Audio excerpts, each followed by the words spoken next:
Fun time. Kids Care. On a normal street in Salt Lake City, you could see a brightly painted building with neon green walls and purple doors. Above the entrance, a sign read, "Fun Time Kids Care." At first glance, it looked like a typical daycare center, but as locals drove past it day after day, they started to notice something very strange. No one ever saw a single child playing in the fenced yard. The playground equipment sat empty and covered in dust. The windows were entirely blocked out from the inside using faded drawings and thick curtains, preventing anyone from seeing what was going on inside. Naturally, people began to talk.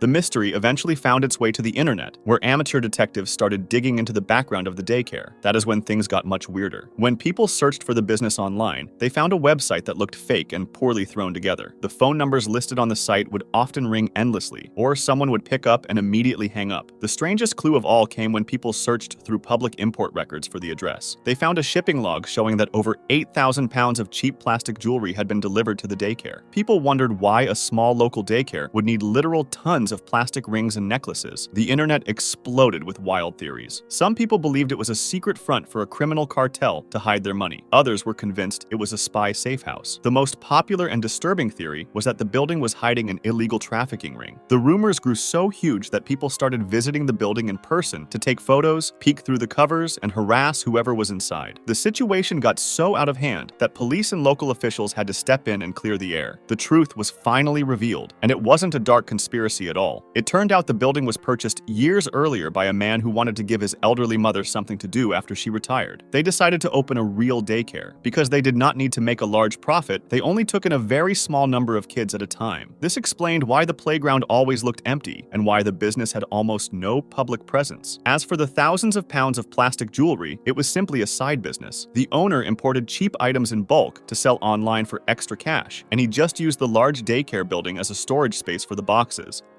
Mortis.com.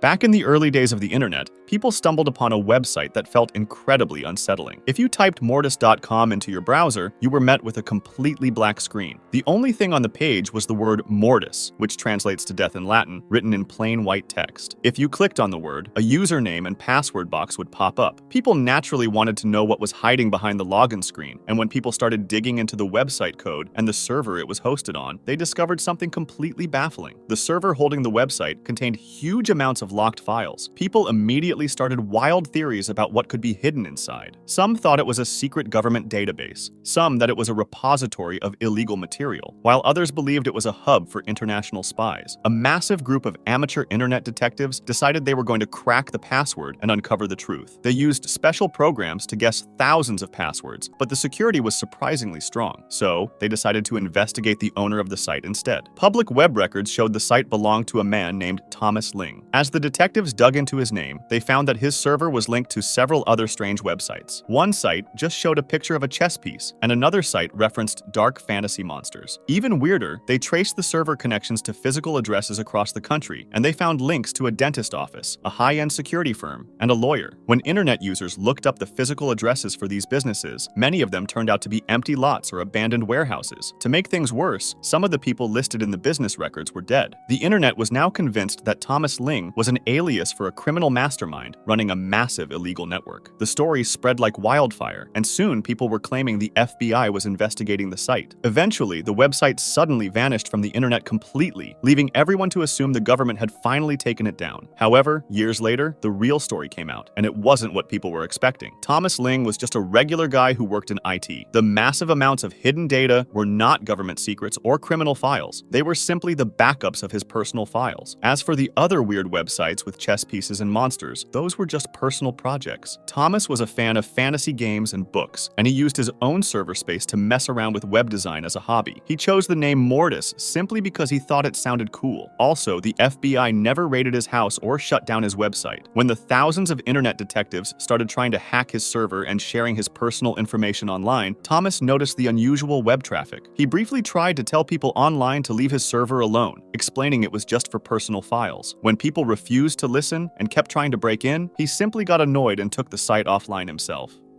Captain Kutchie's Key Lime Pies.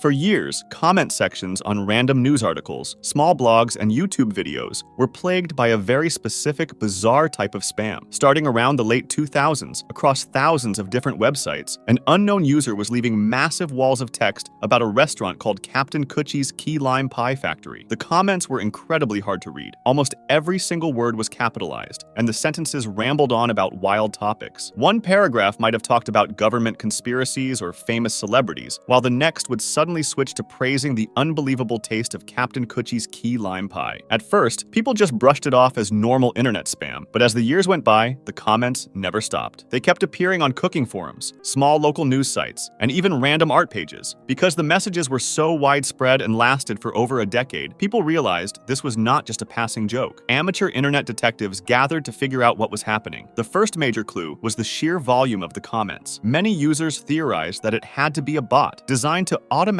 post spam across the web. However, people noticed that the comments would occasionally reply directly to other users and change topics based on current events. A simple spam bot from that era would not be smart enough to do that. The mystery deepened when people started looking closely at the language. Some believed the rambling stories were actually coded messages. They thought international spies or criminal groups might be using the public comments to communicate, using the phrase key lime pie as a secret code word for something illegal. To get to the bottom of it, people decided to search for the restaurant itself. Surprisingly, they found that Captain Kutchie's was a real place that used to be located in North Carolina. However, public records showed that the restaurant had closed its doors years before the weird comments even began appearing online. This discovery only confused people more. Why would a criminal ring use a closed-down restaurant as their secret code? Or if it was an advertising campaign, why try to sell pies from a place that no longer existed? Some people then suggested it was an elaborate online puzzle game created for entertainment, but usually those games have clues that lead to an ending. These comments just went on and on without leading anywhere. Eventually, the true story surfaced. The real-life owner of the closed restaurant was a man named Oswald Pelaez, who proudly went by the nickname Captain Kutchie. By digging into his background and his public social media profiles, investigators realized that Oswald himself was the mysterious poster. There was no secret criminal code and no bots. Oswald was simply a very eccentric older man who was battling severe, late-stage multiple sclerosis with a unique personality and a very unusual way of typing. Even though his restaurant had closed down, he was still incredibly proud of the business he had built and the pies he used to bake. So, in his free time, he would browse the internet, read random articles, and manually type out his thoughts. He liked to mix his personal opinions on the world with fond memories of his famous key lime pie. He did this for years simply because he enjoyed it.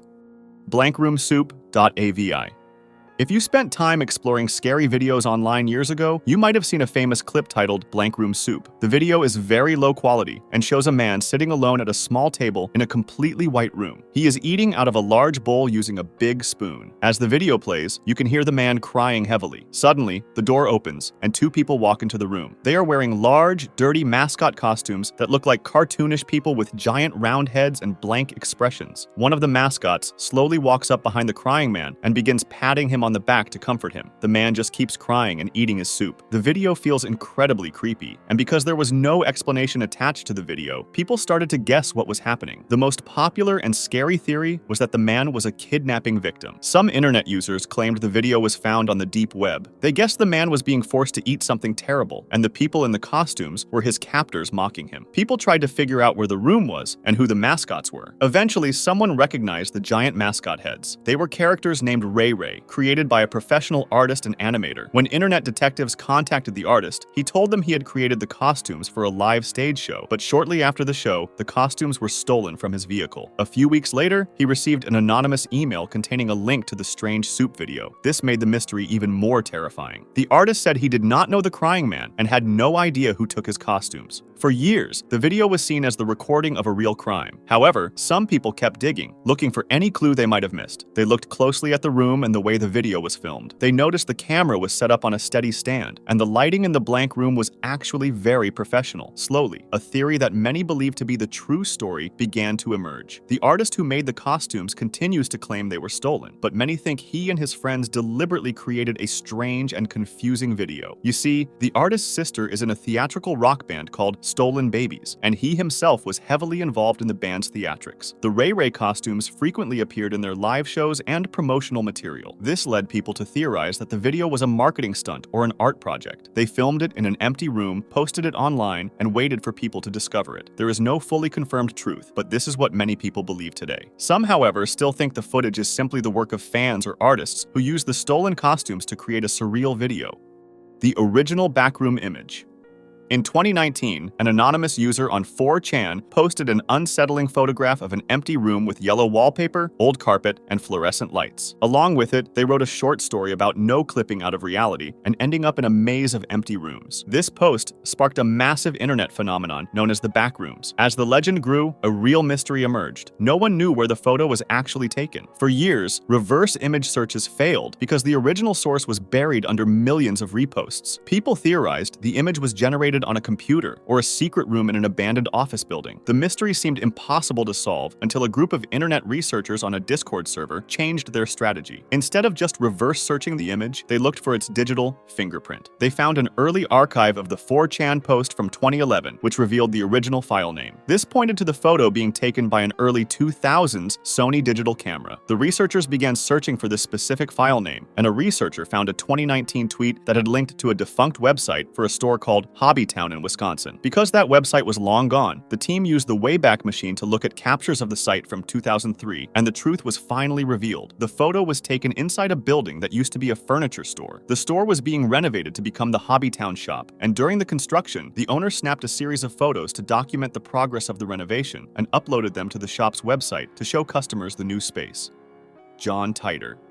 This case is unusual, as it would normally be dismissed as someone lying, but the facts aligned so well that this was not the case. In the early 2000s, a user named John Titor appeared on internet message boards with a very weird claim. He said he was a soldier from the year 2036 and claimed he was on a military mission to the year 1975 to pick up a specific vintage computer called the IBM 5100. He explained that he only stopped in the year 2000 to rest and visit his family. When users asked him questions about the future or how his machine worked, he gave highly detailed scientific answers. He even posted photos of his time machine. It was a heavy, ugly metal box stuffed into the back of a normal car, complete with printed caution labels and confusing instruction manuals. However, the biggest reason people believed him was something else. John said his future timeline needed the old IBM computer to fix a massive software bug. He claimed that specific machine had a hidden hardware feature that allowed it to translate very old computer languages. When computer experts read this, they were shocked. It turned out that the IBM 5100 actually did have that exact secret feature. Only a very small handful of high-level computer engineers knew about it, and because internet searches were still very basic back then, it seemed impossible for a random person to know such an obscure piece of technology history. John also made several dark predictions about the future, and after answering questions for a few months, he announced his mission was over, logged off, and was never heard from again. For years, people debated if he was actually real. However, as time went on, his terrible warnings about wars or destroyed cities didn't come true. But how did he know about the IBM 5100 feature? People began searching for clues. Then, a few years after John vanished, a company called the John Titor Foundation appeared and published a book collecting all of his internet posts. Investigators managed to track down the business records for the foundation, and they discovered the leader of the company was a man named Larry. Then they looked into Larry's family, and they found out that his brother was a highly experienced computer scientist. Suddenly, for many, the entire mystery made perfect sense. The theory was that the two brothers had teamed up to create the ultimate internet character, and that the computer expert brother used his deep knowledge of vintage technology and physics to write highly believable scientific posts. Larry and his family have consistently denied, and still deny, being behind John Titor, but many people still believe they were involved, even though there is no definitive confirmation. If you want to discuss this video or suggest an idea for the next one, join my Discord, link in the description.